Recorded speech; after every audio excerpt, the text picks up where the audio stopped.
Hi, so I'm Matt. I'm here from Six to Start. We've just recently, about 4 months ago, released our first in-house IP game, our first commercial game, which is called Zombies Run. And we put it on Kickstarter, crowdfunded it around about this time last year. So I want to talk about what the project was, how the Kickstarter went. It was pretty successful, so why we think it was successful, the lessons we learned from doing it, and why we think they're important, and why we think crowdfunding is important. I'll bash right through it because I don't want to keep you from the lunch. So what is Zombies Run? It's an interactive, immersive running game. So you put it on your phone when you go out running, as you can see the guy out in front of the pack of zombies there. Put your headphones in. You slide to run, and then using the audio, we immerse you in a kind of very scary and entertaining story about a post-zombie apocalypse world in which you are running to provide supplies for the township that you live in and rescue people from zombies and so on and so forth. And while you're out running, you're collecting these supplies like batteries and tinned food and so on and so forth. And when you get back, you can distribute them to your base and help it grow, which then unlocks further parts of the story. So the idea is basically to make running fun again, because it can be very, very boring. And we've just recently launched our website called Zombie Link, which allows you to review all the details of your run, where you ran, how fast you ran, what happened in the story while you were out there, where you got chased by zombies, so you can see the little runner icon with the zombies behind him, and that plays back in real time, showing you how close they were at every step. And then you can review how long you were out each day, what story missions you did each day. So it's kind of very integrated with the website and just designed to make running a much more rich and engaging experience. So the most important thing that I'm here to talk about today, though, is Kickstarter, which is how we funded the game. I'm assuming pretty much everybody here will know what Kickstarter is, but I'll give a very brief overview if you don't. So Kickstarter is a website where you put up a pitch, basically, for your project. So we spent about a month making a trailer for the game, interviews with Adrian and Naomi, who are the two co-creators of the app, and Naomi's our lead writer, concept art, and so on and so forth. Stuck it all up online, where it looked like this. And you get a certain amount of time to achieve your funding goal. We asked for $12,500 to make the game. And then people can pitch money in return for various rewards. So our rewards were very simple but quite fun and engaging. So you can give just $1 and we say thank you, and that's basically it. But people like feeling part of something, so quite a lot of donations at lower levels. The one where we got the most donations, the really important level, is for $10 you get the game, you get all the content in Season 1. This is the kind of the most lucrative area where people want to buy the game early, they want to feel like they got it on the ground floor, and they want to feel like they get everything in advance for a cheaper price. But then once you start moving up, you can have a lot of fun with the things you're giving out. So you've got the standard kind of T-shirt, poster, a little bit of a goodie bag, as a thank you for donating more money. But then once you get higher up, you can really engage with the people that are interested in your app. So for $350 or more, the backers could create a character in the game, working with Naomi, define an entire biography, name them. They're actually acted. About 5 of the characters in the game are named by the backers, voice acted by the cast. So that was a really great way of engaging with the people who are interested with the game.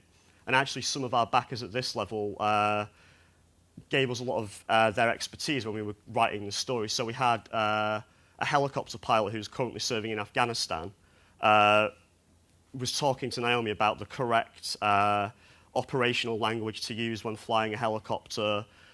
Said, please, please, please don't call them choppers, because that's not right, and everyone hates it when you do that. So it's really cool to kind of get that engagement there with the people that are interested in the app. And then the final level that we had for $1,500 or more allowed brands that wanted to get involved with us to name an entire brand or item in the game. So we actually have a few rare item pickups that you can collect that are games from a company that have sponsored us, or tie-in items from people that were interested in the game.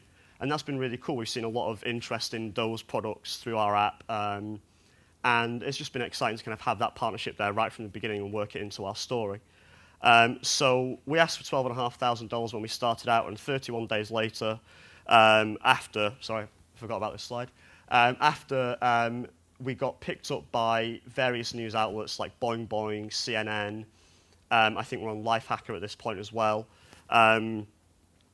We saw a real surge in interest in the app, and we ended up completely busting through our total, making $72,500. And what I think is more important, and I'll talk about why in a second, is a huge 26,845 shares on Facebook, which shows that the interest in the app was absolutely massive. As you can see as well from the number of backers we got, which is 3,500. So very, very successful. Why do we think it was successful? Well, firstly, you would think we would have thought this going in, but we thought it was a good idea, and other people seem to agree with us. It's a really easy idea to understand. There are zombies, and you are running, and that's the idea, and everyone gets it. So people could share it very easily. They could say, oh my God, look at this, go out running and get chased by zombies, and that's the idea. You can hand it to someone very quickly. And also, everyone seems to go, oh my God, I want to do that, I need that, I need to do that thing. Which was really, it made it a very, very mobile idea, very easy to explain to a lot of different people. And then as I was talking about with the different backer levels, we really kind of pride ourselves on how well we try to interact with our community. So we were constantly communicating through Kickstarter, through Twitter, through our website, how it was going, where we were being featured, what our ideas were. We had a forum. Anyone who donated, I think, above $35 got access to a forum where they could suggest ideas for the story, they could suggest ideas for different missions we could have. And we actually ended up using a couple of kind of ideas that were suggested at this stage in the final app. So it was really great to kind of engage with the people that were interested. And they respond very well to that, because then, they say, hey, these guys are actually listening to us, and we're actually getting some input here, and it feels like their product as well as ours. And as I said, the reward scheme can really kind of, it's kind of like a multiplier effect. If you get your rewards right, different reward levels can engage with different people and really build up the enthusiasm. So at the simplest level, they're just excited to be involved and they'll share it with their friends. But then when we get up to the levels where you're getting user-generated content, you really turn people into passionate advocates for the app by giving them something back. So that's why we think ours was very successful. But what do we think we learned in general from working on Kickstarter? Well, here are the three things I think you absolutely must know about crowdfunding your world-changing idea. Firstly, trust is the foundation of this kind of funding, because the community are only really going to get behind you if they feel like you're going to deliver on your product, and if they feel like they trust that you're going to deliver something they want. So I'm going to give kind of a good example and a bad example of things we've seen in the past year from crowdfunding here. Probably the most famous example is Tim Schafer absolutely blasting through records early on. We actually held the record for the most funded game on Kickstarter for about a month before Tim Schafer came along and blew us out of the water. But obviously, Double Fine and Tim are very well trusted in the community. People know that no matter what they aim to do, they're going to deliver something good. I mean, they didn't even have an idea for the game when they set out. They just said, look, it's us. We're good at this thing, we're good at this thing, and the community responded to it.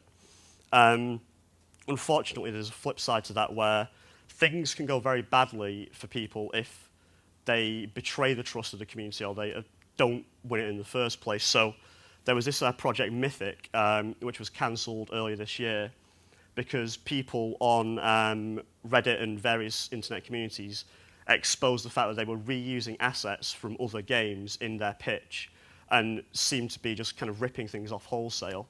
And they had to cancel their project very early, rightfully so. But when you expose your idea to the community at large, you better be trustworthy, or they're going to expose you pretty quickly. The second brilliant thing about crowdfunding, is really important to understand, is it also provides kind of built-in market testing. A lot of ideas on Kickstarter or on other crowdfunding websites wouldn't necessarily get funding from VCs or other investors before they go live. This idea, for instance, it's quite niche when you think about it. It's a reprint of an old board game. It was loved by a lot of people, but if you took this to an investor and said, "There's a market here," they'd probably ask you to prove it. It might be quite difficult. But here you see it goes on Kickstarter, gets thousands of backers and a huge amount of money for something that up front might seem like a very difficult sell. On the other side, this is a bit of a cheap shot, I must admit, but if you put an idea that obviously, or maybe you think it has a lot of merit, but other people don't, you're going to find out very quickly, and you're not going to expend much effort or much money in finding that out, because the marketplace will tell you without you having to make the thing first. So that's, I think, a really important thing to understand about crowdfunding in general. And the third thing, I think, really important to remember at all times, we always try to treat our backers like they're investors, because they are investors in the idea, even if they don't get any kind of fiscal return on its success. So maintaining open communications, understanding that you have a responsibility to them to fulfill what you promised is really, really important. So those are the three most important things we learned. And why does it matter? Firstly, as I said just a little while ago, it's really low risk. If you put up an idea and no one responds to it and you don't get funded, you've not lost anything other than kind of whatever emotional investment you had in that idea. You've spent maybe a little bit of money making a trailer video, maybe a little bit of time putting the project up and administering it. But compare that to the cost of taking a product to market and having it fail. It's incredibly low risk. So you can fail early and you can fail cheaply. But also it's low risk for the consumers, because usually they're not going to invest very much money in your product. As I said, the $10 level, the kind of actually just buying the thing in advance level, is the most used funding level. And even if the project does fail, they've lost $10, $20, $30, rather than buying something that turns out to be terrible at the end. And what that means is that it can encourage risk-taking. Zombies Run potentially could have been a hugely risky product for us. We invested about 8 months of our time in it. It's quite a weird idea at first. Like what is a running game? People don't. There's no existing market there. But because we were able to take this risk quite cheaply for us, we've managed to come up with something that's innovative and successful, which might not have been funded otherwise. So crowdfunding also allows more niche needs to be met. As I show with the Ogre project, that's something that might not have been made had we not had crowdfunding. In the same way that the interactive role-playing board that we just saw might not make it to market if we didn't have crowdfunding to show that people want it and to encourage it to be made. And all those things, I think, empowers the creators and the consumers to, it allows the market to meet their needs more efficiently and create more exciting things. And yeah, it just innovate going forwards. So those are the exciting, cool things about Kickstarter. And the really exciting news is it's coming to Britain finally, very, very soon. So we set up our project in the US because one of our board members is a US citizen. But now that any company in the UK can use Kickstarter, it's such a huge brand now, I think there's a lot of room for people to take big risks, really push the envelope a little bit and just try things and fail and hopefully succeed with some new ideas that they might not have been able to try otherwise. And we released the app 5 months ago. It's been doing very, very well, really successful. Here are some stats. These are a little bit out of date now, but we've had over 500,000 runs in about 5 months. People have spent over 35 years playing the app and have run over 1 million miles using the app. We've had some really great response from the community. It's quite expensive for an app. It's $8, but we have a lot of people before they buy the app saying, oh, I'm not spending $8 on an app. That's ridiculous. It should be 99 cents. What the hell are you doing? There's not even a free trial. And then almost universally, this is what we get when people buy the app. It's actually worth it. And the word of mouth is absolutely fantastic. We're a tiny company, and we're a very strange idea, but we seem to be kind of hitting up against the huge competitors in our field, so Nike Plus, Runkeeper. We're getting a lot of people saying, hey, I've switched over.